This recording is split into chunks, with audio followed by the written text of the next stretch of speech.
베드로는 오순절 성령 강림을 믿지 못하는 그 당시에 예루살렘에 모였던 많은 사람들과 유대인들, 조롱하는 그 무리들을 대항하여 담대히 일어나서 세 가지 메시지를 그들에게 외쳤습니다. 그것이 지난주까지 저희들이 공부한 내용입니다. 그 세 가지 메시지는 다음과 같습니다. 첫째, 오순절날 임한 성령의 사건은 여러분들이 조롱하듯이 그것은 우연히 생긴 사건이 아니다. 그것은 아침부터 술 취한 사람들이 소리 지르는 그런 사건이 아니다. 또 인위적인 조작된 어떤 사건도 아니다. 오순절날 임한 성령의 강림 사건은 친히 하나님께서 예비하신 사건이요, 약속하신 사건이요, 더구나 구약 요엘 선지자를 통해서 예언한 사건이 지금 바로 이 자리에 이 순간에 임한 사건이었다. 이렇게 설교를 합니다. 두 번째 베드로의 메시지는, 그러면 이처럼 오늘 임한 오순절의 성령의 사건이란 무엇인가? 그 성령의 사건의 내용이 무엇인가? 라고 말할 때 그것은 단순한 어떤 외적인 현상이나 기적이나 방언이나 신비한 사건을 일으켜 성령 사건이나 그런 것이 아니라 오늘 임한 오순절날 임한 하나님이 약속하시고 예비하시고 구약에서 예언한 이 사건은 그리스도 사건이었다 하는 것입니다. 성령 사건이란, 진정한 성령 사건이란 진정한 예수 그리스도 사건이다. 이것이 두 번째 메시지입니다. 그러면 오순절의 내용인 예수 그리스도는 어떤 분이신가? 그는 큰 권능과 기사와 표적의 생애를 살았던 그런 삶을 살았던 분이었다. 초자연적인 삶을 사셨던 분이었다. 뿐만 아니라 그는 하나님이 예비하신 대로 미리 정하신 뜻에 따라 내어준 바 되어 우리를 위하여 십자가에 피 흘려 돌아가신 분이었다. 세 번째는 그 예수 그리스도는 십자가에 못 박혀 무덤에 갇혔지만은 하나님께서 사망의 고통을 풀어 놓으심으로 말미암아 다시 부활하신 부활의 예수 그리스도다. 바로 우리를 위하여 십자가에 못 박혀 죽으시고 다시 우리의 구원을 위하여 부활하셔서 지금 살아계신 예수 그리스도, 큰 권능과 기적과 표적으로 우리의 구원의 삶이 되셨던 예수 그리스도, 그분이 성령님이시다. 이것이 지금 베드로가 설교한 내용입니다. 세 번째는 오늘 예수께서 부활하셔서 우리가 이 부활의 모든 목격자들이었고 증인이 되었는데 바로 이 부활하신 예수 그리스도께서 오순절날 성령님을 통하여 다시 여기에 강림하셨다. 그런데 이 예수 그리스도는 너희들이 죽인 예수 그리스도였다.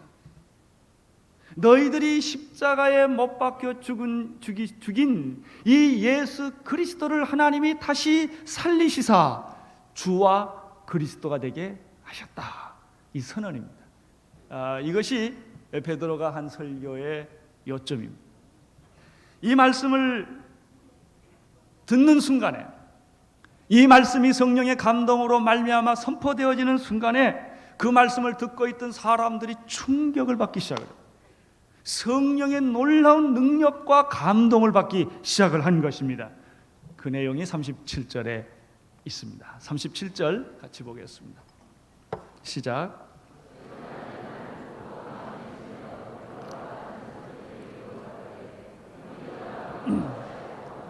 저희가 이 말을 듣고 이 설교를 듣고 마음에 찔림을 받았다고 말했습니다. 여기에 보면은 성령의 설교를 듣고 베드로의 설교를 듣고 두 가지 반응이 나타납니다. 첫째는 마음에 찔림을 받는 일입니다. 두 번째는 어찌할 거라는 반응입니다. 마음이 찔림을 받는 사건. 두 번째, 어찌할 거라고 하는 사건입니다. 여기서 마음에 찔림을 받았다라는 뜻은 칼로 베임을 당한 것과 같은 그런 뜻입니다. 여러분들이 예리한 면도칼로 종이를 잘라보신 기억이 있을 것입니다. 판판한 이 책상 위에다가 종이를 놓고 면도칼로 자르면 그 면도칼이 예리해서 이 종이가 잘렸는지 안 잘렸는지를 잘 모를 정도입니다. 그러나 조금 흐트러 보면 그 종이는 너무나 분명하게 잘라져 있다는 것입니다. 하나님의 말씀은 살았고 운동력이 있어 좌우의 날쌘 어떤 검보다 예리하여, 하나님의 말씀이라고 하는 것은, 성령의 능력이라고 하는 것은 어떤 검과 비교할 수, 어떤 면도칼과 비교할 수 없는 아주 예리한 능력을 가지고 있다는 것입니다. 그래서 이 말씀을 들을 때, 이 성령의 역사가 임할 때 이 면도칼보다 더 예리한 그 칼과 같은 그 찌르는 그런 역사들이 일어나서 우리의 영과 혼과 관절과 골수를 찔러 쪼개는 것입니다. 이게 하나님의 말씀, 하나님의 성령입니다. 하나님의 성령이 임하면, 하나님의 말씀이 임하면 내 영혼을 뒤흔들어 놓습니다. 내 영혼이 뒤죽박죽 되었을 때 그것을 하나님의 거룩한 하나님의 성령의 역사, 말씀의 역사가 임할 때 분리 현상이 일어나는 것입니다. 하나님의 것과 세상의 것, 마귀의 것들이 전부 분리되는 것입니다. 우리의 영과 혼과 관절과 골수를 찔러 쪼개기까지 하며 이 하나님의 말씀은, 이 하나님의 성령의 능력은 우리의 마음과 생각과 뜻까지도 감찰한다고 말씀하셨습니다. 그래서 정말 하나님의 말씀을 들으면은 우리의 속이 다 드러나는 것입니다. 숨겨지지 못하는 것입니다. 모든 것이 다 노출되고 마는 것입니다. 인간이란 끊임없이 자기를 숨기는 동물입니다. 자기의 영혼과 자기의 내면의 세계와 자기의 생각, 그래서 우리는 수없는 뱀들과 칼들과 온갖 이 잡스러운 것들이 속에 있으면서도 얼마나 지성적으로 웃고 아주 굉장히 매력 있게 겸손하게 나타나는지 모릅니다. 아주 사람들은 너무나 그럴듯하게 표정을 잘 짓습니다. 사람들은 너무나 그럴듯하게 자기가 성자로 둔갑을 하는 것입니다. 굉장히 순수하고 위선이 없는 사람으로 자기를 변장할 줄 아는 것입니다. 그러나 하나님의 말씀 앞에는 이게 숨겨지지가 않는 것입니다. 성령의 능력 앞에는 이것이 숨겨지지 않는 것입니다. 마음과 생각과 뜻을, 마음의 생각과 뜻을 감찰하나니 지으신 것이 하나라도 그 앞에 나타나지 않는 것이 없게 된다는 것입니다. 얼마나 놀라운 말씀입니다. 뿐만 아닙니다. 오직 만물을 지으신 것이 하나라도 그 앞에 나타나지 않음이 없는 것 같고, 오직 만물이 우리를 상관하시는 자의 눈앞에 벌거벗은 것 같이 드러내느니라. 여러분, 정말 하나님 말씀을 듣게 되면, 하나님 말씀을 접하게 되면, 성령의 역사에 접하게 되면은 우리가 입고 있던 옷을 다 벗는 것과 같습니다. 순식간에 내가 벌거숭이가 된 것 같은 그런 부끄러움을 느끼는 것입니다. 그런 수치감을 느끼게 되는 것입니다. 그런 영적인 어떤 충격을 받게 되는 것이, 이것이 하나님의 말씀입니다. 우리는 가끔 그런 얘기를 듣고 설교를 하다 보면 어째 목사님이 내 얘기를 하시지? 그런 얘기를 합니다. 어떻게 나를 아시고, 오늘 내가 나를 알고 누가 나를 내 얘기를 목사님한테 했지? 순장한테 찾아가서 항의를 합니다. 순장님이 가서 고발한 거 아니냐고. 아닙니다. 성령님이 여러분의 마음에 오신 것입니다. 성령님이 여러분을 부끄럽게 한 것입니다. 성령님이, 하나님의 말씀이 우리를 다 벌거벗은 것처럼 내 정체를 다 드러내게 하는 것입니다.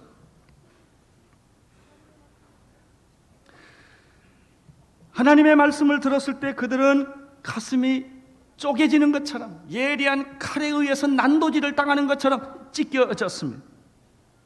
왜 그들이 마음이 찔렸을까요? 두 가지 이유 때문입니다. 첫 번째 이유는 성령을 모독했던, 성령을 슬프게 했던, 성령님을 거스렸던 그 사건 때문에 가슴이 찔린 것입니다. 여러분, 베드로가 이 설교를 지금 왜 하고 있습니까? 오순절 성령의 사건이 일어났을 때, 성령의 기적과 능력이 나타났을 때 사람들은 그 사건을 조롱하고 비웃었습니다. 이때 베드로가 조롱하고 비웃는 무리들을 향하여 일어섰습니다. 그리고 그 조롱과 비웃음에 대해서 베드로가 설교로 대답을 한 것입니다. 그 설교를 듣고 그들은 가슴이 찔렸던 것입니다. 그렇다면 그들은 분명히 오순절날 임했던 성령에 대한 모독, 여러분, 하나님을 모독할 때 나중에 하나님을 알고 나면 얼마나 가슴이 찔리는 줄 아십니까? 여러분이 예수님을 거부하고 예수님을 믿지 않고 예수님을 조롱하고 이렇게 예수님에 대해서 무자비하게 태도를 취했다가 어느 날 살아계신 예수 그리스도께서 사울아 사울아 어찌하여 네가 나를 핍박하느냐? 주여 당신은 누구십니까? 나는 내가 핍박하는 예수라. 그때 눈물을 흘리고 통에 자복하는 것과 마찬가지로 지금 이 사람들은 성령님을 조롱했던 것입니다. 성령의 역사를 술 취한 사건으로 봤던 것입니다. 성령님을 무시했던 것입니다. 성령님을 슬프게 했던 것입니다. 여러분, 오늘날 교회 전체 얼마나 성령님을 슬프게 하는 일들이 많은지 모릅니다. 그들은 가슴이 찔리기 시작을 했습니다. 왜? 성령의 음성을 듣게 되었을 때 그들은 회개하기 시작을 한 것입니다. 또 한 가지가 있습니다. 그들이 가슴이 찔린 사건은 예수님의 십자가 때문입니다. 그동안에 그들은 예수를 자기들이 죽였다고 생각하지 않았습니다. 빌라다가 죽였다고 생각을 했습니다. 로마 병정이 죽였다고 생각을 했습니다. 아니, 나는 예수가 십자가에 못 박혔을 때 그때 거기는 없었다고 사람들은 변명하고 있었습니다. 그러나 베드로 사도께서 설교하실 때 너희들이 십자가에 못 박혀 죽은 이 예수, 법 없는 자들의 손을 빌어서 죽였던 그 예수는 그들이 죽인 것이 아니라 내가 죽였다 그랬습니다. 얼마나 깜짝 놀랐겠습니까? 여러분, 지금 성령님께서 2000년 전에 죽은 예수 그리스도는 유태인이 죽인 것도 아니요, 제사장이 죽인 것도 아니요, 빌라도가 죽인 것도 아니요, 로마 병정이 죽인 게 아니라 바로 예수를 믿고 있다고 자처하는 여러분이 죽인 것이다, 이런 음성이 들렸다고 그러면 얼마나 놀라겠어요. 내가 예수를 좀 잘 믿고 있고 성가대도 하고 있고 봉사도 하고 있고 반사도 하고 있고 선교사로 다 나가고 다 일을 하고 주를 위해서 전도도 하고 봉사도 하고 희생도 하고 헌신도 했는데 내가 예수 죽였다고 그런 말이 들렸을 때 얼마나 충격을 받겠습니까? 너는 입으로 찬양을 하고 너는 봉사도 육신적으로 하지만은 사실은 너는 이기적인 동기에 의하여 너는 내 걸 챙기고 있는 거 아니냐? 결정적인 순간에는 예수 버리고 있지 않느냐 말. 정말 내가 예수를 믿고 있는 것 같지만 정말 예수에게 영광을 돌렸느냐? 영광은 내가 다 받지 않았느냐? 수치와 고통과 창피함과 이런 것들은 다 예수에게 돌려버리지 않았느냐?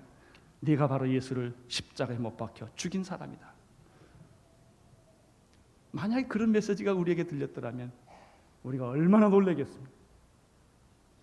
많은 사람들은 다 자기가 안 한 것처럼 합니다. 요즘은 물리적인 힘에 의해서 고통을 겪는 사람들이 많습니다. 다 자기가 안 했다는 것입니다. 그러나 성령님이 이걸 지적합니다. 내가 했다 하는 것입니다. 그들은 가슴이 찔릴 수밖에 없었습니다. 저의 지나온 목회와 신앙생활을 회고해 볼 때 이 부분에 대해서 저도 가슴 찔리는 게 있습니다. 참 성령님께서 그렇게 역사하여 주셨고 그렇게 보여주셨고 그렇게 인도해 주셨지만은 성령님을 영화롭게 하지 아니하고 앞세우지 못하고 제한하고 소극적으로 생각하고 그랬던 과거의 일들이 저는 이 설교 준비하면서 생각이 났습니다. 사람들이 하나님만 믿고 예수를 믿었으면 다 되는 것이 아니냐? 예수 믿고 구원받았으면 됐지 성령이 무슨 필요가 있느냐? 이렇게 성령님을 제한한 적이 많이 있습니다. 우리가 하나님을 안 믿는 것이 아니라 하나님을 제한하는 데 문제가 있습니다. 하나님을 자기처럼 생각합니다. 자기보다 조금 더 나은 존재 정도로 생각을 하는 것입니다. 하나님은 우리 병을 고칠 수 없다고 그렇게 믿는 것입니다. 하나님은 기적을 베풀 수 없다고 사람들은 믿습니다. 그건 성경에 기록되어 있는 것이지 실제 그렇지 않다고 생각을 하는 것입니다. 실제로 중요한 것은 돈이 중요한 것이고 과학이 중요한 것이고 합리가 중요한 것이고 세상적 경험이 중요한 것이다. 교회도 그래서 세상식으로 해야 되는 것이다. 이렇게 우리도 모르는 사이에 은연중에 그런 세뇌를 받고 있는 것입니다. 누가 성령님을 부인했겠습니까? 그러나 성령님을 제한하고 있는 죄를 짓고 있는 것입니다. 성령님을 부인하지는 않지만 성령님을 기쁘게 하지도 않는 것입니다. 성령님의 위대한 역사에 우리들이 몸을 던지지도 않는 것입니다. 어떤 사람들은 성령님의 역사를 구경하고 있을 뿐입니다. 이것은 마치 사도행전 18장 24절에 나타난 아볼로와 같습니다. 아볼로라는 사람은 학문이 많고 성경에 능한 자요, 그가 일찍 주의 도를 배워 열심으로 예수에 관한 것을 자세히 말하며 가르치나 요한의 세례만 알따르며. 사도행전 19장 2절에서 사도 바울은 에베소에 있는 사람들에게 너희가 믿을 때 성령을 받았느냐라고 질문을 했습니다. 나는 오늘 이 말씀을 인용하여 여러분에게도 똑같은 질문을 하고자 하는 것입니다.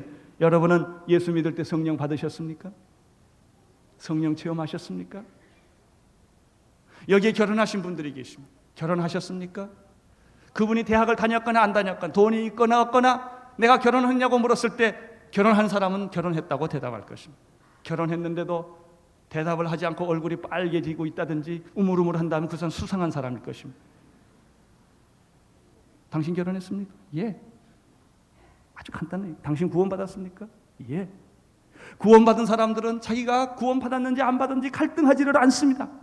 비록 자기가 도덕적으로 윤리적으로 완전하지 못하고 성격적으로 아직 불완전한 부분이 있지만은 자기가 하나님의 자녀가 된 것에 대해서는 분명하게 대답을 합니다. 사람들은 일반적으로 죄를 안 지면 구원받은 것 같고 또 며칠 또 죄를 지면 또 구원이 없어진 것 같은 그런 느낌 속에 삽니다. 구원을 받은 게 아니라 느낌을 받는 사람이 참 많습니다.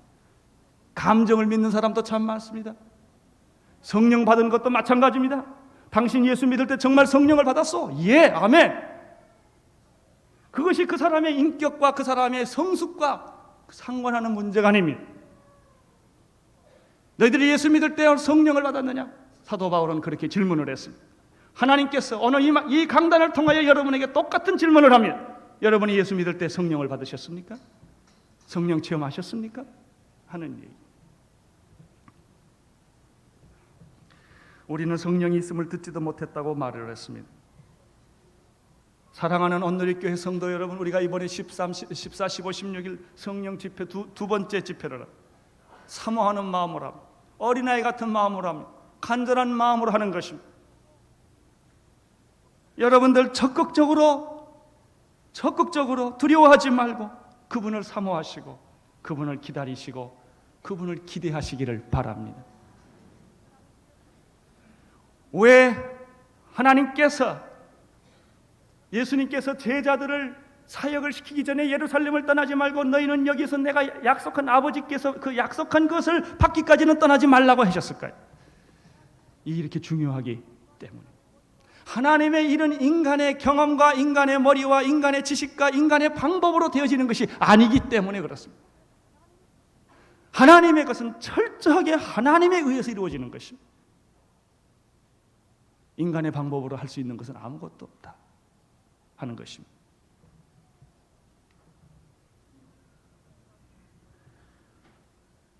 우리는 이 말씀을 통하여 더 한 가지 생각할 것이 있습니다. 우리는 정말 십자가를 경험했는가 하는 것입니다. 그들에게 성령님의 음성은 십자가의 예수를 죽인 것은 저들이 아니고 바로 너다 하는 것입니다.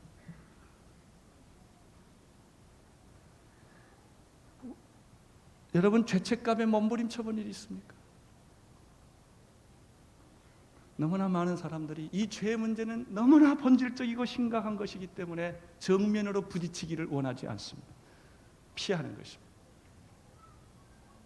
사람들이 살인하고 거짓말하고 간음하고 강간하고 모든 악한 일을 했을 때는 죄를 인정하려고 합니다. 그러나 본질적인 죄 문제에 대해서는 도피를 하는 것입니다. 현상적인 죄 문제는 인정을 합니다. 여러분, 많은 그리스도인들이 왜 능력이 없는 줄 아십니까? 왜 구원의 확신과 성령의 기름 부심이 없는 줄 아십니까? 간단합니다. 자기가 죽는 경험을 하지 않았기 때문에 그렇습니다. 일반적으로 우리를 교통사고 나보신 사람들 많이 있을 것입니다. 죽음의 경험을 한 사람이 많이 있을 것입니다. 저는 몇 년 전인가요? 가을에 열이 너무 고열이 돼서 기절을 해본 일이 있습니다. 기절해서 앰뷸런스로 실려가 본 일이 있는데 그런 죽음의 경험들을 사람들은 다 합니다. 병들어서 죽음의 경험을 한다든지 인간적인 상처를 받아서 배신을 당해서 죽음의 경험을 한다든지 그러나 그런 죽음의 경험이 아니라 그런 교통사고의 죽음의 경험이 아니라 자기 죄 때문에 내면의 죄 때문에 죄와 싸우다가 죽음의 경험을 해야 하는 것입니다. 사도 바울은 이 경험을 했습니다. 나는 선을 행하고 싶으나 선을 행할 능력이 내게 없구나. 그가 예수 그리스도를 알아가면 알아갈수록 죄의 깊은 심연을 보았습니다. 오호라 나는 공고한 사람이로다. 이 사망의 몸에서 누가 나를 건져내랴. 예수님께서 이렇게 말씀하셨습니다. 아무든지 나를 따라오려거든 자기를 부인하고 자기 십자가를 지고 나를 따르라고 말했어요. 그 말이 무엇입니까? 예수 그리스도의 십자가에서 자기의 죽음을 경험하지 않고는 진정한 구원과 부활이 없다는 것입니다. 많은 사람들이 적당히 예수를 믿습니다. 오늘도 우리 오후에 세례를 받습니다. 세례는 무엇입니까? 그리스도와 함께 죽는 것입니다. 그러나 죽지 않고 세례를 많은 사람이 받습니다. 그게 물에 빠졌던 물로 뿌렸던 그런 모습이 중요한 것이 아니라 정말 그리스도의 십자가 앞에 자기가 한번 죽는 경험을 해야 합니다. 죽음을 경험해야 합니다. 나는 죽었다. 죄로 말미암아 죽었다. 그런데 그리스도께서 다시 살리셨다. 이런 영적 경험. 베드로는 십자가에 죽은 예수가 바로 너희들이 죽인 예수였다. 그렇게 얘기를 했습니다. 이 말을 들을 때 그들은 두 번째 반응이 나타났습니다. 두 번째 반응은 무엇입니까? 우리가 어찌할꼬? 한번 따라하십시오. 우리가 어찌할꼬? 오늘 여러분이 그 말이 진정한 여러분의 고백이 되기를 바랍니다. 오늘날 교회의 비극은 이 어찌할꼬라는 말이 없는 데 있습니다. 성령운동의 치명적인 약점이 바로 여기 있습니다. 어찌할꼬가 없는 것입니다. 대가를 치르지 않는 값싼 감상주의 은혜와 십자가의 고난을 거부하는 구원과 부활의 축복만을 받으려고 하는 태도입니다. 여러분, 고난 없는 축복이 어찌 축복일 수가 있겠습니까? 십자가 없는 부활이 어찌 부활일 수가 있겠습니까? 오늘 성령운동의 위기는 고난 없이 축복만 받으려는 데 있는 것입니다. 대가를 치르지 않고, 물론 우리는 구원, 은혜로 구원을 받았습니다마는 그 부분 얘기가 아닙니다. 너무나 우리는 감각적이고 감상적인 체험에 근거한 영적 쾌락주의에 빠져 있는 것입니다. 피부적인 쾌락주의적인, 그래서 성령의 어떤 신비한 체험만 추구하는, 물질적 축복만 원하는, 내가 의롭게 살든 안 살든 윤리적이건 도덕적인 이런 문제는 묻지 않고 어떻게 해서든지 축복만 받아야 되겠다고 하는 결과주의인 것입니다. 이것은 성령 아닙니다. 이것은 성령의 역사가 아닙니다. 진정한 성령의 역사는 십자가를 통과하는 부활인 것입니다. 고난에 동참하는 영광입니다. 내가 죽는 경험입니다. 자기 포기하는 경험 속에서 진정한 성령님의 능력과 자유와 기쁨과 평화를 맛보게 되는 것입니다. 어찌할꼬? 이 어찌할꼬라는 말은 무슨 뜻입니까? 더 이상 숨길 수 없다는 뜻입니다. 나의 정체가 드러났다는 것입니다. 여러분, 돈이 있는 사람은 어찌할 거란 말 잘 안 합니다. 돈이 바닥이 나야 어찌할 거고, 은행에 더 적은 몇 푼 있어도 얼마나 목에 힘주고 다닌다고. 웃어도 아주 이상하게 웃어요. 그래도 망해도 나는 산다. 이게 건강 있는 사람은 어찌할 거 안 합니다. 내 육체가 하나 있는데 뭐 어디 가면 뭐 못 사냐? 망해도 산다. 이러고 덤빕니다. 배경과 이 빼기 좋은 사람들은 어찌할 거 안 합니다. 이게 다 무너져야 어찌할 거. 그러니까 하나님도 굉장히 답답하세요. 그 말까지 가게는 하게 해야 되겠는데 안 가니까 자꾸 뺏는 거예요. 이렇게 하나씩. 거기 가도록. 모세가 그런 사람이었어요. 그의 애국은 살인을 했습니다. 40년 동안 살인자로 쫓겨나서 말을 못하는 짐승과 함께 광야에 살았습니다. 그 세월은 철저히 자기가 아무것도 아니라는 것을 교훈받는 시간이었습니다. 나의 지식, 나의 지성, 나의 모든 인간적인 출생, 이게 아무것도 아니다. 어느 날 그는 호렙산에서 여호와를 대면을 합니다. 하나님의 불을 만난 것입니다. 내가 서 있는 것은 거룩한 것이니 신을 벗어. 하나님의 음성이 들립니다. 너는 이스라엘 백성들을 해방시켜라. 이때 모세가 무슨 말합니까? 하나님, 나는 못합니다. 이게 바로 어찌할 것. 내가 어떻게 그런 일을 합니까? 이사야가 자기의 친척 왕이 죽었을 때 이사야 6장에서 그는 성전에서 조용히 무릎을 꿇고 하나님을 생각합니다. 그때 하나님이 임재를 했습니다. 거룩 그룹들과 이 여러 가지 하나님의 거룩이 나타났습니다. 문지방에 하나님의 거룩한 성령의 역사들이 일어났습니다. 이때 이사야가 뭐라고 그랬습니까? 화로다 나여 망하게 되었다. 화로다 나여 망하게 되었다. 참담한 심정이 되었습니다. 하나님의 심판의 뿔이 지금 자기 위에 있는 걸 보았습니다. 하나님의 불이 자기 위에 있는 것을 보았습니다. 하나님, 나는 어찌하면 좋습니까? 내가 무엇을 할 수 있다는 말입니까? 여러분, 베드로가 고기를 잡을 때 그물이 찢어지도록 고기가 잡혔습니다. 옆에 있는 배에게 고기를 나눠줘야 했습니다. 이때 베드로가 아멘 할렐루야 했습니까? 아닙니다. 주여 나를 떠나소서, 나는 죄인이로소이다. 오늘 이 고백이 여러분에게 필요하고 내게 필요합니다. 화로다 나여 망하게 되었다. 주여 나를 떠나소서, 나는 죄인입니다. 어찌할꼬, 내가 어찌 그런 일을 할 수 있다는 말이에요. 그들의 심정이 바로 그런 것이었습니다. 아무것도 할 수 없는 무능한 상태. 하나님, 내가 어떻게 하면 좋겠습니까? 천부여 의지 없어서 손들고 갑니다. 우리는 가끔 우리의 신앙의 현주소로 돌아와서 천부여 의지 없어서 손들고 나갑니다. 이런 기도를 해야 합니다.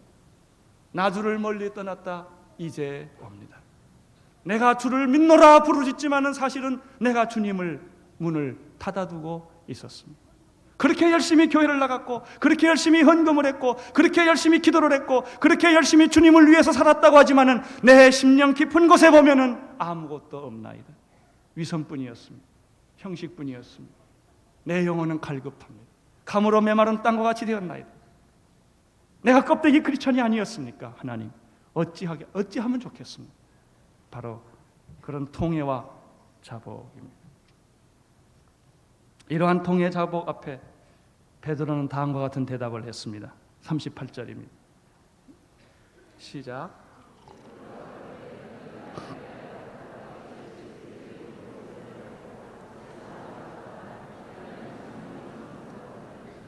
베드로가 가로되 너희가 회개하여 각각 예수 그리스도의 이름으로 세례를 받고 죄 사함을 얻으라. 그리하면 성령을 선물로 받으리니.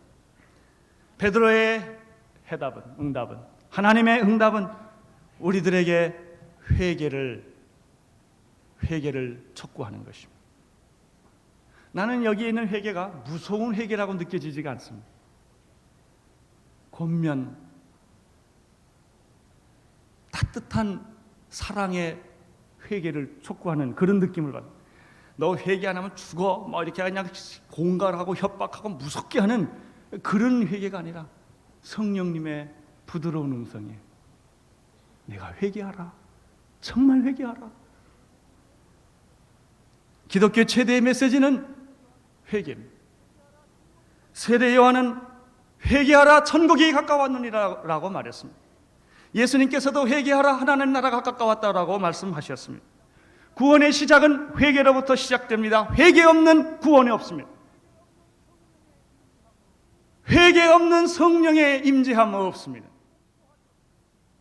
고통이 없는 부활이 없듯이, 영광이 없듯이, 회개 없는 시작, 그것은 구원도 성령도 아닙니다.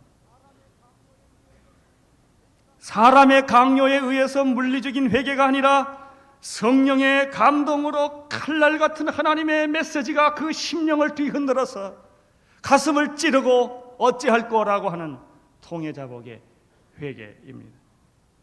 회개는 가장 고통스러운 것이지만 가장 축복이 됩니다. 죄 짓는 잘못보다는 회개하지 않는 잘못이 더 큽니다.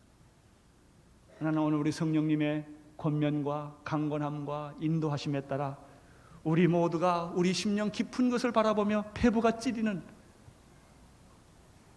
어찌할꼬 하는 그런 깊은 영적인 회개가 우리 안에 있기를 바랍니다. 그것이 이 성령 집회입니다. 이번 성령 집회는 다른 것이 아닙니다. 정말 성령이 임했다면 우리가 눈물 콧물 흘리며 우리 영혼의 깊은 곳에 통곡을 하며 숨겨진 모든 죄악들을 다 드러내며 부끄러운 모든 것들을 다 드러내며 벌거벗으며 하나님 앞에 서는 것입니다. 베드로는 회개에 대한 말씀을 했는데 너희들이 회개하라. 회개하여. 두 번째는 예수 이름으로 세례를 받으라고 그랬습니다. 여러분, 회개한 후에 예수 이름으로 세례를 받지 않으면 아무것도 아닙니다. 회개는 돌이키는 것입니다. 어떤 사람은 회개란 간단하죠. 이쪽 방향으로 가다가 180도 회전하는 것이 회개가 아닙니까? 넘어 돌아가지고 다시 돌아오는 사람이에요. 회개는 180도 방향을 회전해서 하나님에게로 향하는 것입니다. 죄로부터 from to 가 하나님께로 가는 것입니다. 안 가면 회개가 안 됩니다. 마음을 바꿨다고 회개가 아닌 것입니다. 가슴을 쳤다고 회개가 아닌 것입니다. 옷을 찢었다고 회개가 되는 것이 아닙니다. 내가 잘못을 인정했다고 회개가 되는 것이 아니라 인정했으면 거기에 머무르지 않고 하나님을 향하여 걸어가는 것입니다. 이 걸어가는 과정이 크리스천의 삶입니다.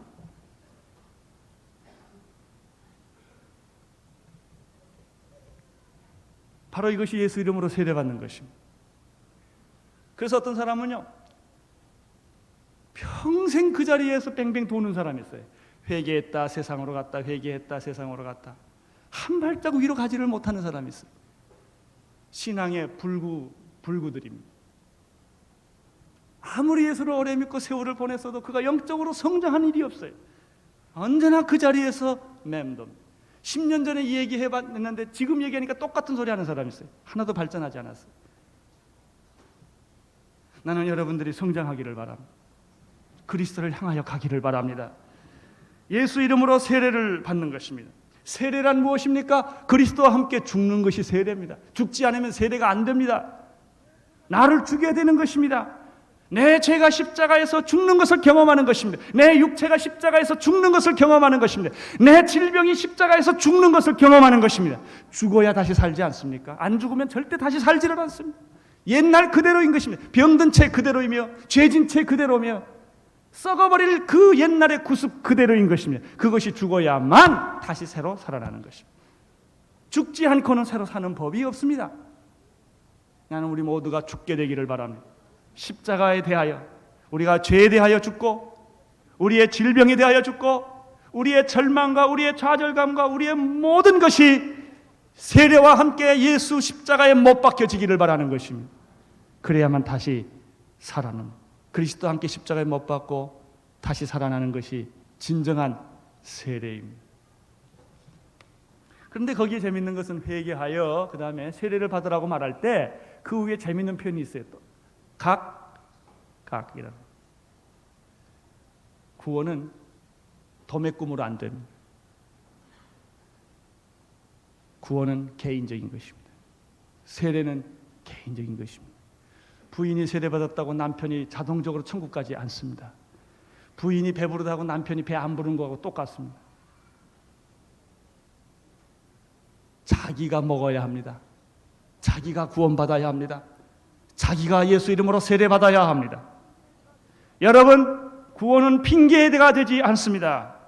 여러분의 결단과 여러분의 믿음이 필요로 합니다. 주여, 내가 믿나이다. 자기의 신앙적 결단과 고백을 요구하는 것입니다. 여러분, 이렇게 회개하여 예수 그리스도 이름으로 각각 세례를 받으면 무슨 일이 일어납니까? 두 가지 일이 일어납니다. 첫째는 죄사함이 일어납니다. 너희가 회개하여 각각 예수 그리스도 이름으로 세례를 받으면 죄사함을 받으리라. 할렐루야. 마귀가 어느 날 우리에게 찾아와서 내 이름이 뭐냐고 물을 때 내 이름은 죄사함이다 이렇게 말할 수 있게 되기를 바랍니다. 나는 뭐 무슨 대학 나왔고 뭐 내 직업은 뭐라고 그러면 마귀가 여러분을 조롱할 것입니다. 그래? 나는 돈이 얼마나 있고 나는 지식이 얼마나 있고 나는 인간적으로 얼마나 잘났고 이렇게 여러분, 어떤 사람 명함 보면 명함이 앞뒤가 빡빡한 사람이 있어요. 이렇게.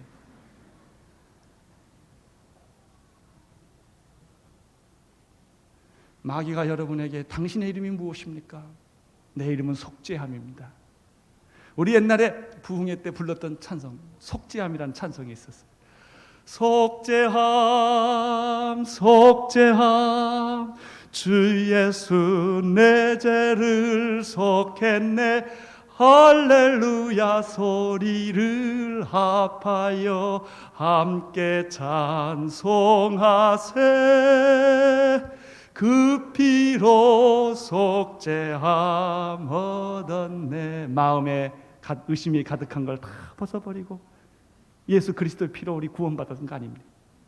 여러분 회개하여 주 예수 그리스도로 세례를 받으면 죄사함을 주십니다. 오늘 우리 교회의 또 하나의 문제는 자기가 죽지 않고 세례받고 죽지 않고 교회 나오는 데 문제가 있고, 또 하나의 문제는 성경 공부 지식이 부족한 것도 아니요, 제자 훈련 받지 못한 것도 아니요, 봉사와 헌신이 없는 것이 아니라 우리 많은 그리스도인들의 대부분의 신앙의 연약함과 갈등은 속죄함에 대한 확신이 없기 때문에 그렇습니다. 구원받은 기쁨, 확신. 오늘 난 여러분들이 이 기쁨이 있기를 바랍니다. 회개하여 예수 그리스도 이름으로 세례를 받음으로 내 죄가 사함을 받았다고 하는 이 신앙 고백, 확신. 또 하나 있습니다. 죄사함과 또 하나 성령을 선물로 받으리라 그랬는데 그게 아니고, 그 성경이 조금 표현을 오해하게 되어 있습니다.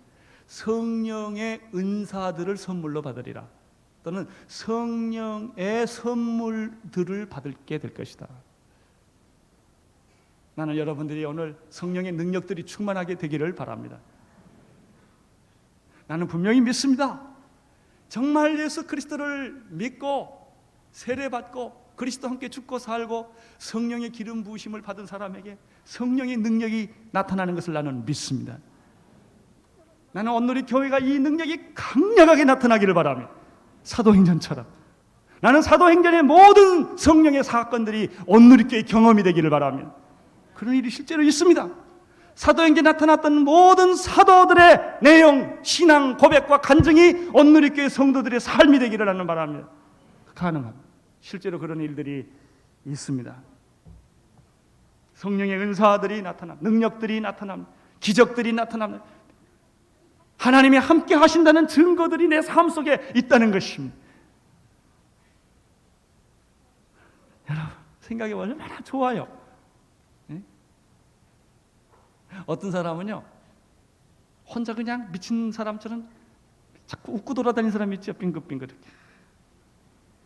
그 이해하세요? 그래? 당신은 뭐가 그렇게 좋아서 웃느냐고. 자, 이 성령의 은사들은 누구에게 주어지는 것입니까? 39절을 보시기를 바랍니다. 시작.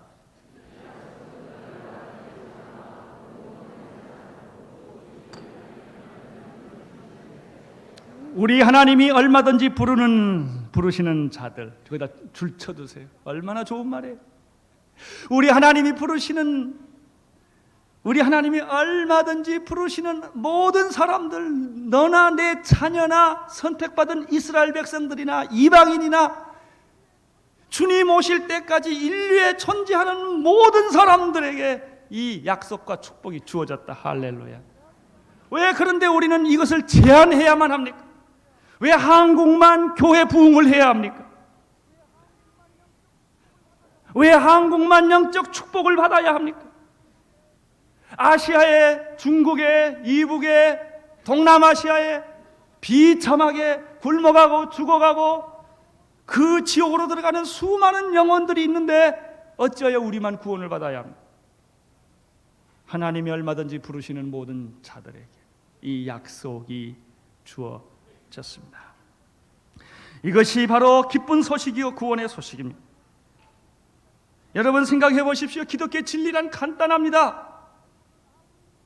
그가 공부를 아무리 많이 한 신학 박사라 할지라도, 그가 교회 경험이 아무리 많은 사람이라 할지라도, 그가 선교사라 할지라도, 그가 어떤 누구라 할지라도 기독교가 주는 메시지는 간단합니다.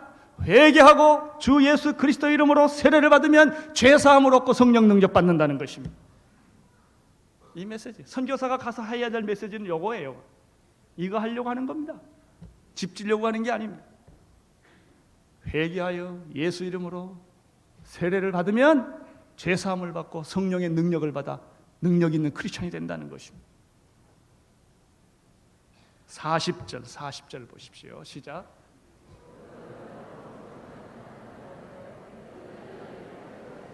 여기 재밌는 말이 나오죠. 지금 보세요. 가슴이 찔러 어찌할꼬라고 했던 그 사람들이 베드로의 아주 명쾌한 대답을 들었습니다. 회개하고 각각 예수 그리스도 이름으로 세례를 받으라. 그리하면 너희들이 죄사함을 얻고 성령의 능력을 받게 될 것이다. 이 말씀을 듣는 순간에 그들의 태도가 또 그렇게 달라질 수가 없어요. 40절에 보면은 이 말씀을 들은 그들은 어떤 모습으로 변했습니까? 여러 말로 뭐라고 그랬죠? 여러 말로라는 말은 간증이 있겠죠. 아니면 간증이나 무슨 가르침이나 무슨 토론이나 이런 게 있겠죠. 요즘 온누리교식으로 말하면 온누리반에 간다든지 1:1 양육을 한다든지 무슨 뭐 오후에 뭐 1:1 졸업식을 한다든지 뭐 간증 집회를 한다든지 이런 얘기들입니다. 부흥회를 한다든지 이런 여러 가지 방법들을 다 동원하여 두 가지를 했어요. 첫째 뭘 했습니까? 여러 말로 뭐 했어요? 확증하는 일, 확인시켜주는 일을 했어요. 뭐 성경 공부란 무엇입니까? 확인시켜주는 거죠. 하나님의 말씀이 이렇다는 것을 그 사람이 믿게 해주는 거죠. 확인시켜줬어요. 세례는 뭐예요? 내 구원을 확인시켜주는 드라마지요. 두 번째 뭐 했습니까? 권면했다. 서로 권면했다. 여러 말로 확증하고 권면하면서 그들이 준 메시지의 요점은 이 패역한 시대에 구원을 받으라. 패역한 시대에 구원을 받으라. 그들은 전도하기 시작했고 간증하기 시작했고 권면하기 시작했고 상담하기 시작을 했고 가르치기를 시작을 했습니다. 한 사람 한 사람에게 증거했습니다. 세례는 각각 받는 것입니다. 이 엄청난 순간은 그날의 순식간에 전파되기 시작을 해서 몇 명까지? 몇 명이에요? 3,000명. 지금 여기 앉아있는 수가 거의 3,000명입니다. 이만한 사람들이 세례를 받았으니 물이 얼마나 필요했을까요? 이거 뿌리려면 3,000번. 이렇게 안 뿌렸으면 요단강에다 그냥 다 집어넣었을 거예요. 그것이 하루에 있었단 말이에요. 하루에. 우리가 오늘 오후에 세례를 세례합니다. 여러분 세례가 100명 정도 주면요 그냥 진액이 빠집니다. 제가 그런 실수를 갖고 너무 힘들고 혀가 안 돌아가면 이름도 바꾸고 그냥 그래서 꼭 이름표를 확인하고 합니다. 그렇게 힘이 들어요 사실. 그래서 3,000명이 세례를 받았으니 어찌 했겠습니까? 뭐 세례 문답이 있었겠어요 거기 그날? 우리같이 무슨 간증 집회가 있었겠습니까? 그날에 세례받은 사람이 3,000명이었다. 여러분 그 당시와 지금 인구 밀도를 비교해 보세요. 요즘 우리들이 교회 오려면 자동차도 있고 전철도 있고 버스도 있고 그러니까 모일 수가 있습니다. 그 당시 무슨 대중교통수단이 있었겠습니까? 그런데 그들이 그렇게 모인 것입니다. 4장 4절 그 다음 페이지 보면은 4장 4절에 보면은 무슨 말이 있습니까? 말씀을 들은 사람 중에 믿는 자가 많으니 뭐라고 그랬죠? 남자만 5,000명에 여자하고 애들은 다 뺐어요. 합하면 10,000명이 넘을 거예요. 5,000명이 계수가 되고 그 다음부터 계수가 안 나와요. 많더라 이렇게 돼 있지요. 숫자가 안 나옵니다. 아마 5,000명 이상 세기가 힘들어요. 우리도 언젠가 수 세는 거 포기할 거예요 아마. 여러분 하루에 3,000명이 며칠 지난다면 5,000명이 남자만. 그 당시에 2000년 전에 예루살렘에서 이런 일이 있다고 여러분 정말 믿으십니까? 이게 사도행전. 우리는 너무나 시시한 경험들 속에 삽니다. 상식적인 경험 속에 삽니다. 하나님이 하신다는 것을 우리는 잘 모르고 살아올 때가 많습니다. 교회는 이런 경험을 해야 합니다. 이게 하나님의 일입니다.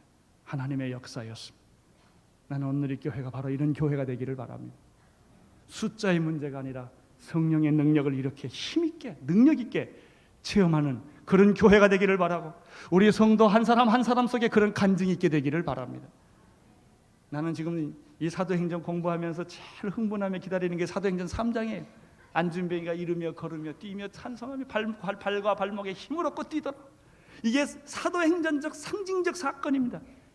성령 받은 사람의 상징적 모델입니다. 여기가 나면서 안준뱅이가 내가 은과 금은 얻거니와 내게 있는 것으로 내게 주노니 곧 나사렛 예수 그리스도 이름으로 걸으라고 그랬을 때 그가 걸으며 뛰며 발과 발목에 힘줄이 생겼다. 여러분, 하나님은 어제나 오늘이나 영원토록 동일하십니다. 우리 하나님은 변하지 않습니다. 여러분, 이런 하나님의 성령의 역사에 동참하고 싶지 않습니까? 능력 있는 사람 되고 싶지 않습니까? 하나님은 얼마든지 부르는, 하나님이 부르시는 모든 사람에게 이걸 다 주신다고 약속했습니다. 남자나 여자나 남종이나 여종이나 노인이나 젊은이나 누구든지 주의 이름을 부르는 자는 구원을 얻으리라.